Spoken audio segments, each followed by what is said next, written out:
Jake Carter wiped sweat from his forehead as he tightened the last bolt on the satellite dish, high above the rocky hills of Colony Moon 7X. The sun was twice the size of Earth's and burned like fire. His repair job was supposed to finish last week, but strange storms kept pushing it back. He sighed and looked up. Nothing but purple clouds and red dust. Then suddenly, the clouds cracked open. A massive ship, black and shaped like a spearhead, broke through the sky. It was easily the size of a city. The air around it shimmered with heat. Jake dropped his wrench. "Whoa," he whispered, as the ship landed near the supply station. No one had mentioned visitors, especially not Tharnai-class ships. Jake knew the name. Everyone did. The Tharnai were a female-dominated alien race, tall, strong, and aggressive. Most humans avoided them, not because they were enemies, but because their culture was so intense and strange. Jake climbed down quickly, curiosity burning in his chest. Maybe they were just passing by. Maybe they'd leave quickly. He was wrong. As he walked near the fuel station to grab a coolant canister, he saw her, a giantess. She stood nearly 3 meters tall, her armor gleaming like molten steel. Her long black hair flowed down her back, tied in warrior braids. Her shoulders were broader than his entire body. She wasn't just strong, she looked like a walking tank, but she was struggling. A small utility drone had short-circuited and trapped her arm in its docking port. Jake didn't think. He ran up. "Hey, hold still, I can fix that." The warrior growled but didn't move. He pulled out his toolkit, opened a panel, and within seconds, released the lock. The arm was free. "There you go," Jake said, smiling nervously. "You're, incredibly strong. It's kind of impressive." He meant it as a simple, polite compliment. Something you'd say to any towering warrior who could probably crush you like a bug. But her expression froze. She turned slowly and stared at him. "You dare speak the words of acknowledgement?" she asked, her voice like thunder wrapped in silk. Jake blinked. "What?" "In Tharnai tradition," she continued, stepping closer, "such words mean submission. It is the ritual phrase of interest. You have selected me."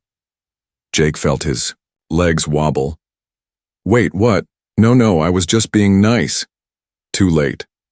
With one swift motion, she picked him up, cradling him like a pet in her arm, and began walking toward her ship. Hey!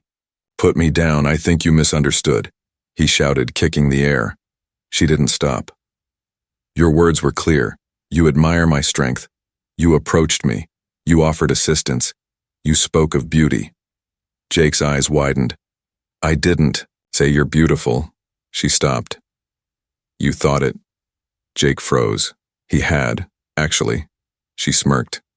"As is our law, you now belong under my care. You will perform your duty." Jake gulped. "What duty?" She looked straight ahead. "You will understand soon." As the ramp closed behind them, the light from the sun faded and Jake realized he was trapped inside a warship, claimed by a giant alien woman who seriously misunderstood human manners. Inside the ship, everything looked intimidating. Walls were made of bone-like material, trophies from beasts long dead. Tharnai warriors passed by, all tall, all female, all looking at Jake like he was a strange pet. Saria, that was her name, took him to a private chamber. Despite the situation, the room was warm, soft, and designed for a being of his size. "This will be your resting nest," she said. "I don't want a nest," Jake shouted. Saria tilted her head. "You are angry, but your body is safe. No harm will come to you." Jake looked around. There was no escape. "I was just being polite," he whispered. Saria's tone softened slightly. Humans in Tharnai speak differently, but the heart still shows truth. She touched her chest. "You chose me. That is honor." Jake stared at her. Was she serious? Or was this some kind of prank? Then she smiled. A soft, honest smile that made her seem less like a soldier and more like a person. I will let you rest, she said, turning away. Your duties begin soon. Jake collapsed onto the soft, round bed. What had he gotten himself into? The door closed. He was alone. Or at least he thought so, until he heard a whisper through the wall. Human. Run before she makes you hers forever. Jake's eyes widened. What did that mean? Jake didn't sleep much that night, even though the round bed was surprisingly comfortable. His mind kept racing. What had he done? One polite compliment, one small helpful act. And now, he was claimed by a Tharnai warrior as her mate. This can't be real, he muttered, staring at the glowing ceiling. But it was real. The giantess named Saria had taken him from the outpost and brought him aboard her warship. She believed his words were a formal selection ritual, like a marriage proposal in her culture, and apparently, she'd accepted. The next morning, a deep horn echoed through the ship, shaking the walls. Jake jumped out of bed, heart racing. Before he could find his boots, the door slid open. Saria entered, wearing full armor again. Her black braids swung behind her back. Her face was calm, but her eyes sparkled with pride. Rise, chosen one, she said. Today your claim is made official. Jake's mouth dropped. What? No, wait, I didn't claim anything. Saria tilted her head. You don't wish to honor me? I was just being polite, Jake cried. That's how humans talk. She paused, frowning, then slowly walked toward him, each heavy step shaking the floor. Your words, your actions, your eyes, she said softly. They all spoke truth. Do not dishonor me now. Jake backed up, holding his hands up.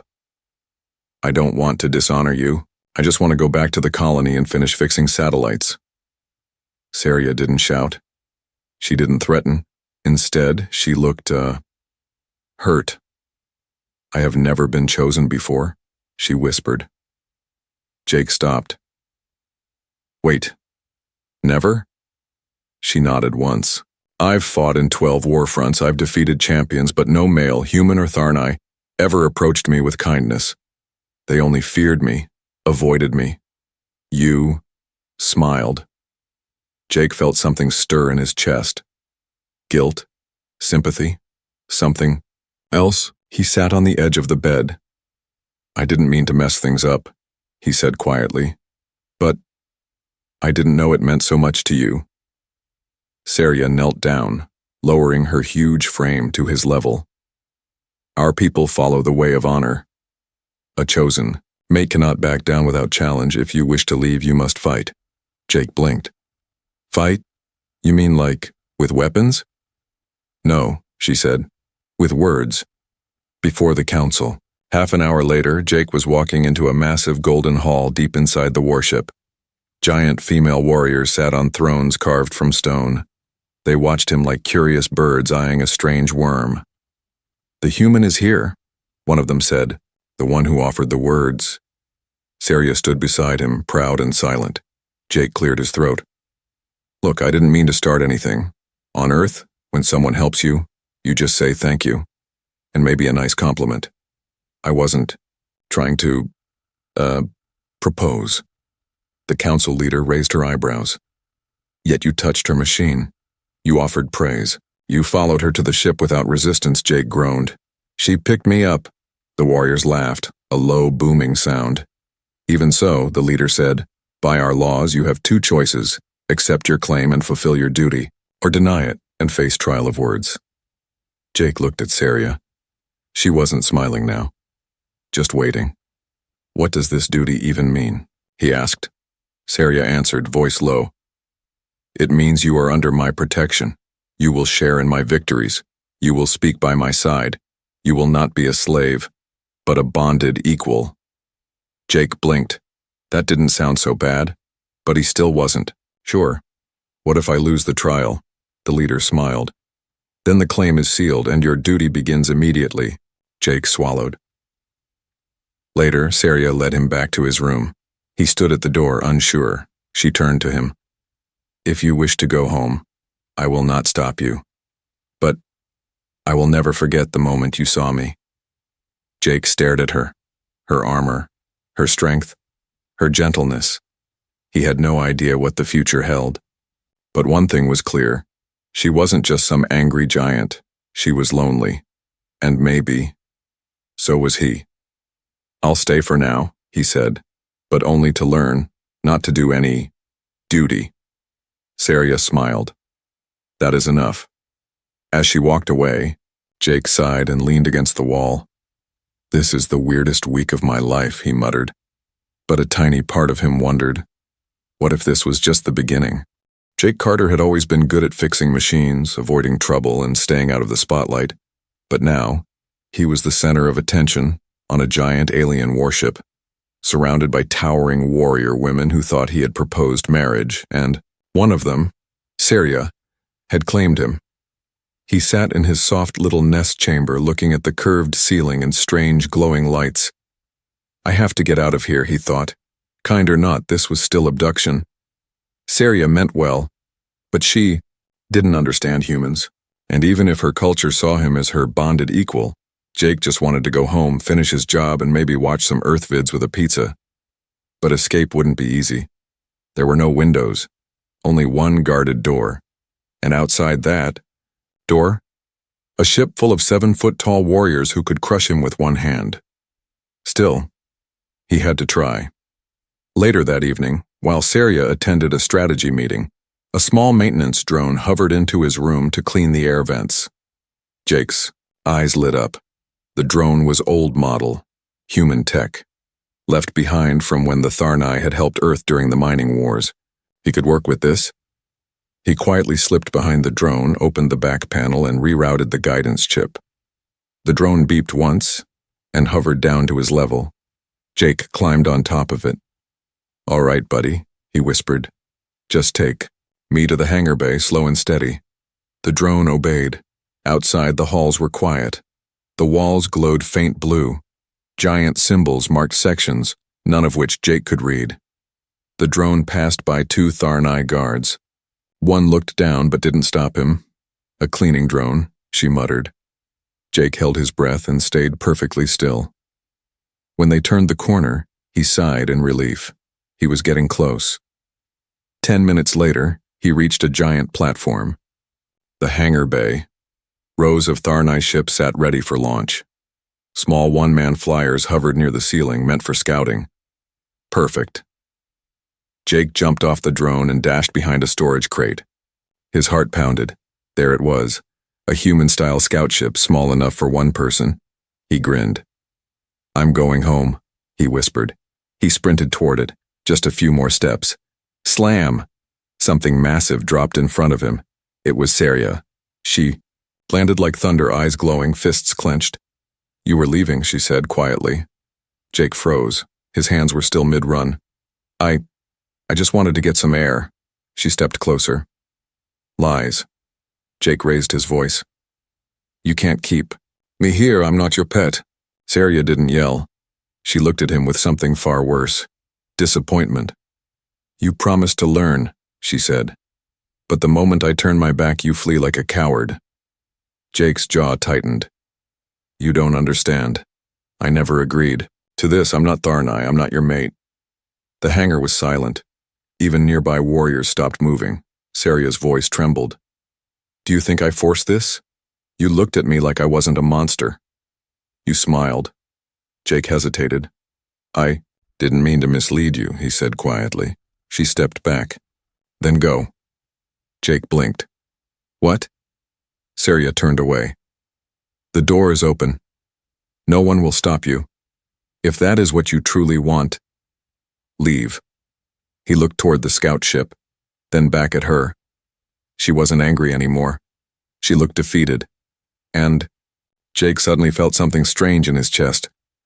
A heaviness he couldn't name. He walked toward the ship, but stopped at the ramp. His mind flashed back to her quiet words. I've never been chosen before. You saw me. He looked back. Saria was walking away, shoulders hunched, like she had just lost a battle she cared about more than any war. Jake sighed, then turned around. An hour later, Saria sat alone in her private chamber, eyes closed. She barely heard the door hiss open, but then she heard a familiar voice. "I'm sorry." She looked up. Jake stood there, holding a tray with 2 cups. Earth-style coffee. Slightly burnt. "I thought you left," she said quietly. "I almost did," he replied. "But then I realized something." She tilted her head. Jake sat across from her. "No one ever looked at me like you did either." Saria stared. "I'm not ready to be anyone's bonded mate," Jake continued. "But maybe I could be your friend." For a long moment, Saria said nothing. Then finally, a tiny smile broke through her usual cold expression. "I will accept this trial of friendship," she said softly. Jake smiled too, and for the first time they understood each other. Even if he hadn't escaped, maybe he'd found something better. The next morning, Jake woke up to the deep drum beats echoing through the Tharnai warship. It wasn't the usual morning horn. This was something older, something ceremonial. He stepped out of his chamber, rubbing his eyes, only to find Saria waiting for him, fully armored, her face serious. "What's going on?" he asked. "The council heard of your escape attempt," she said, voice calm, but heavy. "Some say you dishonored me. Others say you must prove your words were not lies." Jake frowned. "I already apologized. I said I'd stay." "They want more than words," Saria replied. "They've invoked the ancient rite, the trial of strength." Jake's heart sank. "Please tell me that's just a fancy speech thing." Saria shook her head slowly. "It is a test. If you pass, no one will question your place by my side, not even the war mothers.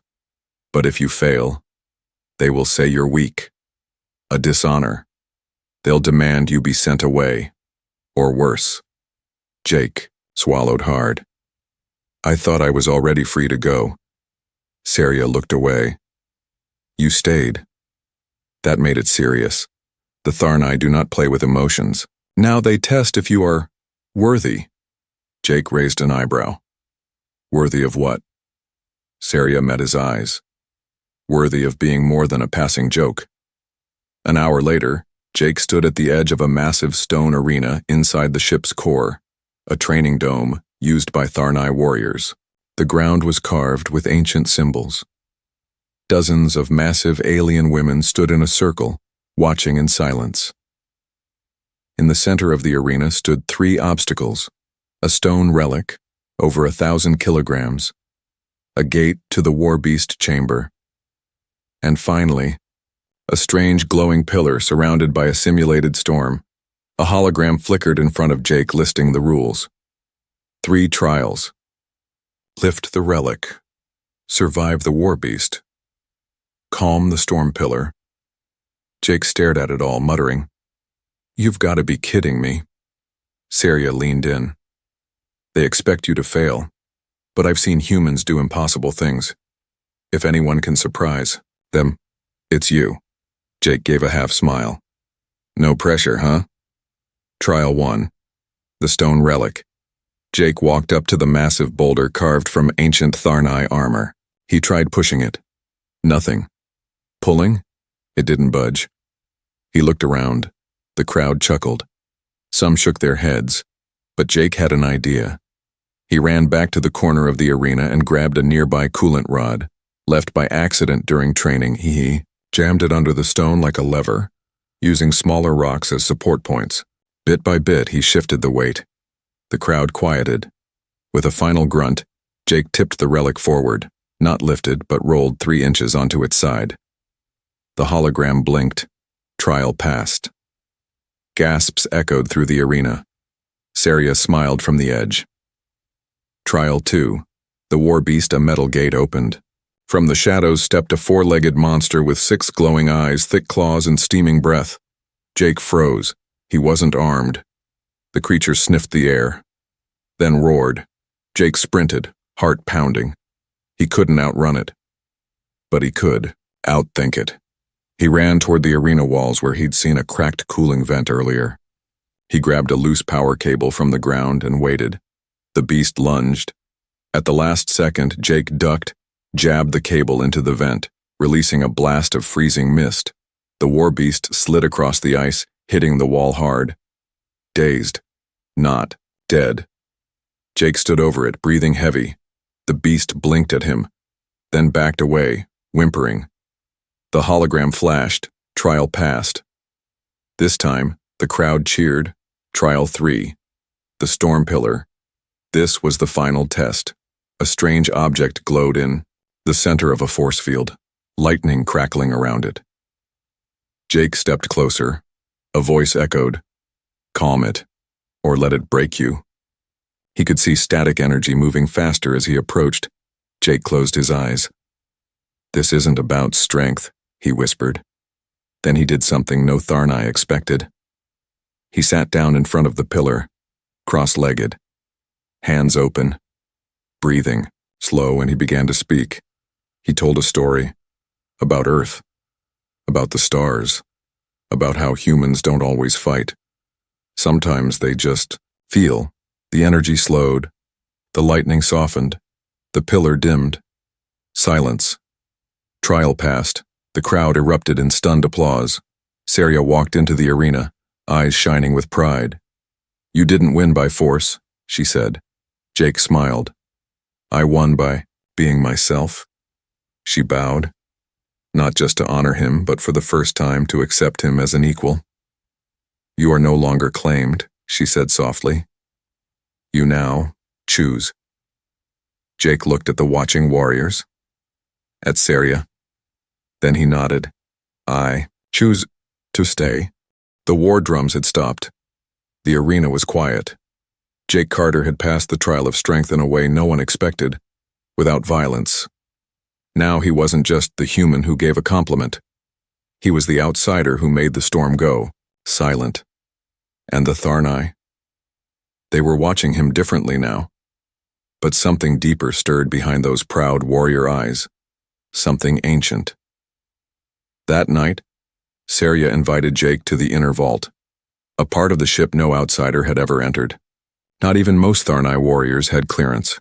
Jake followed her down a long spiral tunnel lit by soft blue flames. "Where are we going?" he asked. Saria's voice was low.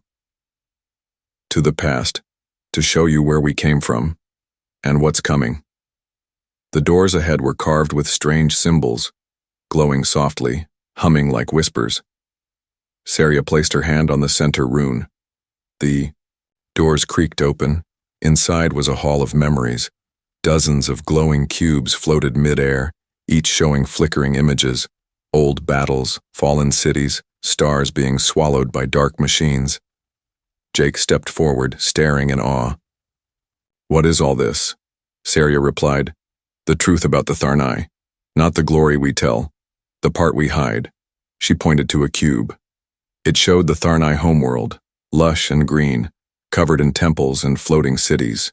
"Before we became warriors," Saria said, "we were builders, healers, artists. We sang to the stars." Jake raised his eyebrows. "You? Artists?" Saria smirked. "Hard to believe, I know." Then her expression turned serious. "But then came the architects." She gestured toward another cube, this one darker, flickering red. It showed tall, insect-like beings cloaked in gold armor. Their ships looked like jagged knives. "They came from outside the galaxy," she whispered, "and they saw potential in us. Tall, strong, disciplined. They didn't ask. They took. They re-engineered our kind into weapons." Jake's face hardened. "You were enslaved?" She nodded. "Turned into shock troops. Our emotions suppressed. Our culture twisted. Love was replaced by loyalty. Songs were replaced by war chants." Another cube showed massive battles across galaxies, the Tharnai charging into fire, unstoppable, emotionless. Jake stepped back. "That's horrible." "It was survival," Saria said. "But when the architects fell, we didn't know what to become." Jake looked up at her. "So your people stayed warriors because that's all you remembered?" "Yes," she said, softly. "But deep inside we still hunger for something we lost."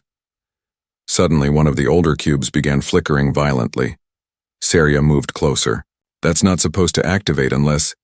A sound echoed through the chamber. Not a word, but a pulse. Low. Cold. Mechanical. Jake stepped forward. What was that? Saria stared at the cube, her face pale. A signal, she said. From the Arkstone, the last weapon the architects left behind, buried deep in space. Jake narrowed his eyes. What kind of weapon? She answered with only one word. Awakening. They rushed to the command deck. Tharnay officers were already analyzing strange energy spikes near the Zarnak Rift. A dead zone in space, a black hole's echo. No one went there. But now, something was moving. Jake listened as the ship's AI translated the signal. Reactivation. Reclamation. All modified units return to protocol. His skin went cold. They're calling you back, he whispered. Saria clenched her fists. The architects are gone, but their machines, their control beacons, are waking up. Jake looked around. The entire ship buzzed with tension. Tharnay warriors, proud and disciplined, were shaking. What happens if your people respond, he asked. Saria didn't answer at first, then quietly said, We return to being slaves. Later, in her private chamber, Jake and Saria sat in silence. What are you going to do? He finally asked. Saria looked down. The council will vote. Some believe we should obey the signal, reclaim our purpose. Others want to destroy the Arkstone, but fear it will destroy us instead. Jake leaned forward.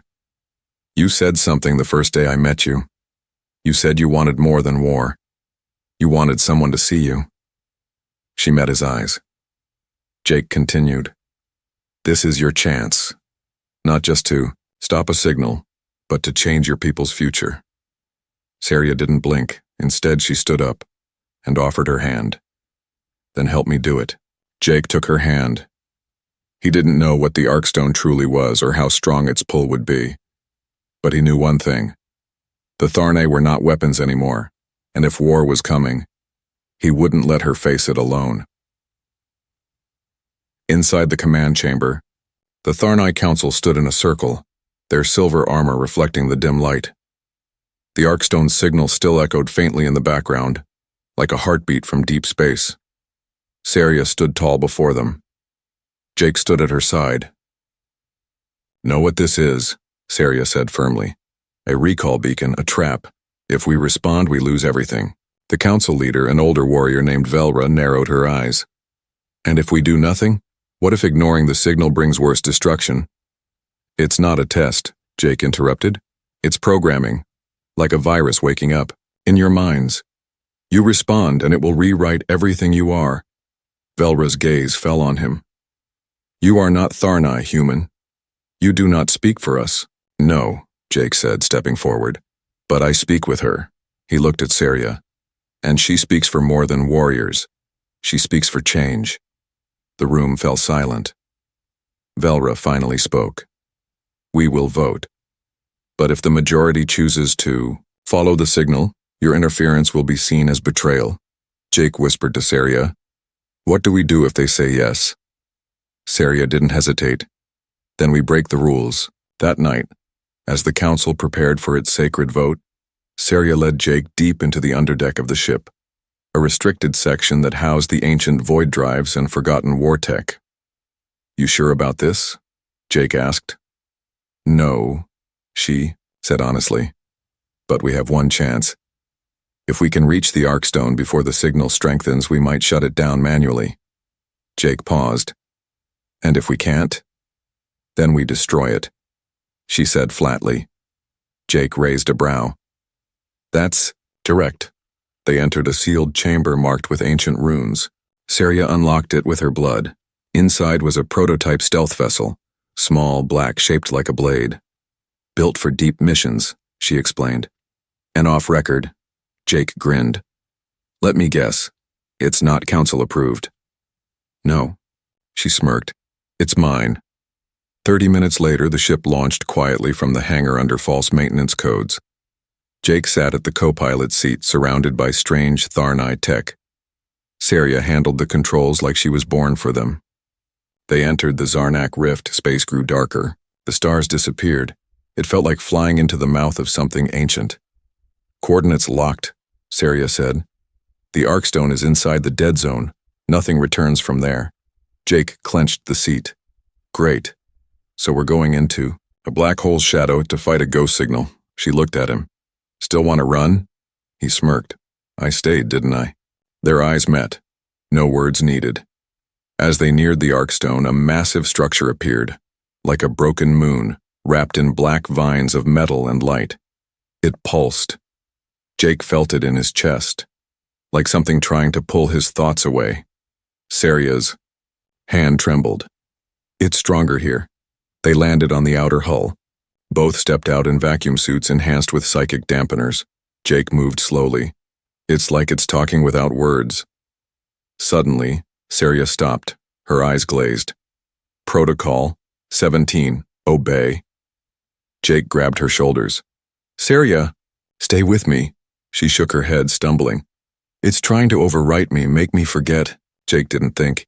He pulled off one glove and pressed his palm against her helmet. Look at me. You're not a weapon anymore. You're not theirs. Her eyes flickered. Her breath steadied.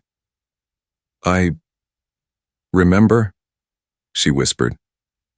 Together, they pushed forward.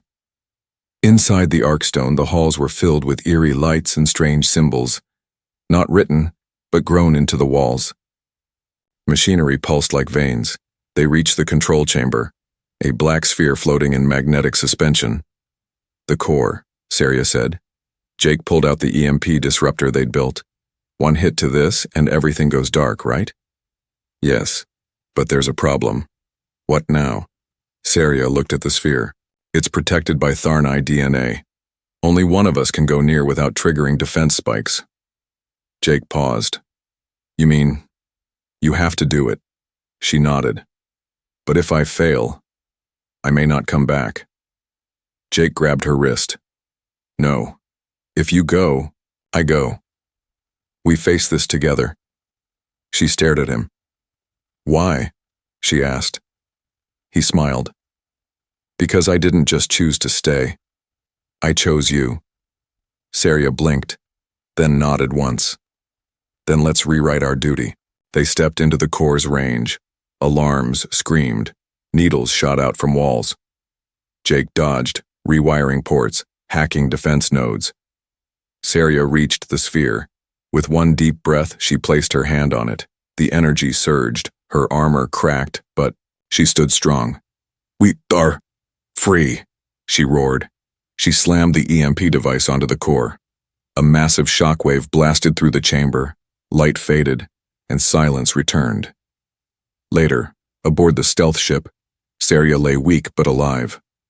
Jake held her hand. You did it, he whispered. No, she said, smiling faintly. We did it. The stars returned. After the explosion inside the Arkstone, light spread across the Zarnak Rift like a slow sunrise. The darkness that had gripped the area for centuries finally faded. The signal was gone. The architect's last command had been erased. And with it, the final chain that had held the Tharnai people for generations. Inside the stealth ship, Jake sat beside Saria's bed.